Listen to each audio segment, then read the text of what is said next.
अगर किसी व्यक्ति के द्वारा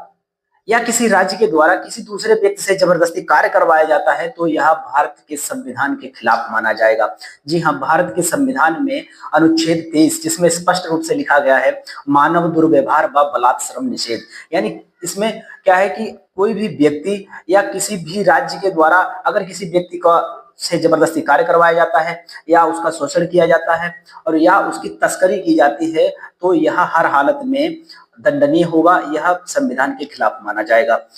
इसमें कुछ और पॉइंट जोड़े गए जैसे कि मानव तस्करी पर रोक, यानी तस्करी का मतलब होता है खरीदना बेचना, यानी वस्तु की तरह बालकों को, बच्चों को और महिलाओं को बेचा खरीदा जाता था पहले के समय पर और महिलाओं से जबरदस्ती वेश्यावृत्ति करवाई जाती थी। ये सभी कुकृत्यों को निषेध किया गया है यानी प्रतिबंधित किया गया है। और किसी भी व्यक्ति से कारखानों में जबरदस्ती यानी 8 घंटे के बदले 12 घंटे कार्य नहीं करवाया जा सकता है, जब जिसके लिए उसे पैसा मिल रहा है अगर फिर भी वह काम नहीं करना चाहता है तो कोई भी व्यक्ति उसे जबरदस्ती कार्य नहीं करवा सकता है। और पहले के समय पर क्या होता था कि सेठ या जमींदारों के द्वारा कुछ अपने यहाँ काम कर रहे लोगों को पैसा दिया जाता था जिससे कि उनसे साल भर उसके बदले में मेहनत करवाई जाती थी, काम करवाया जाता था बिना किसी हिसाब किताब के। और किसी व्यक्ति के द्वारा किसी दूसरे व्यक्ति से 1000 रुपए का काम करवाया जाता है लेकिन उसके बदले में उसे केवल 200 रुपए दिए जाते हैं, तो इन सब पर लगाम कसी जा सके तो संसद के द्वारा समय समय पर इनके लिए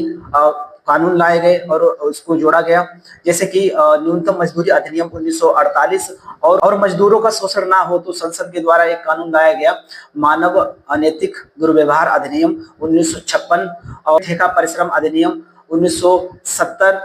और समान परिश्रम अधिनियम 1976 और इस तरह इन कानूनों को जोड़ा गया। लेकिन वहीं अनुच्छेद 23 के जुड़ने से भारत में काफी गुलामी को काफी हद तक कंट्रोल किया गया और जो लोगों का शोषण होता था उनको कम किया गया। लेकिन दूसरी तरफ देखा जाए तो अगर राज्य के द्वारा यानी देश के द्वारा अगर आह्वान किया जाएगा कार्य करने के लिए देश सेवा में, यानी सैन्य सेवा हो सकती है, सामाजिक सेवा हो सकती है, जिसके लिए कोई भी वेतन नहीं दिया जाएगा, कोई भी सैलरी नहीं दी जाएगी, तो आपको क्या है उसमें भागीदारी लेनी जरूरी होती है और वह उसके लिए जबरदस्ती कार्य भी करवाया जा सकता है, वो भी सकारात्मक पहलू के तहत। तो इस प्रकार अनुच्छेद 23 के जोड़ने से जो लोगों से जबरदस्ती डरा धमका के या दबंगों के द्वारा जबरदस्ती कार्य करवाया जाता था वह सब उस पर प्रतिबंध लगा दिया गया है, अब ऐसा नहीं होगा। तो इस प्रकार ये रहे अनुच्छेद 23 से जुड़े सभी महत्वपूर्ण बिंदु। मिलते हैं नेक्स्ट वीडियो में, तब तक के लिए जय हिंद।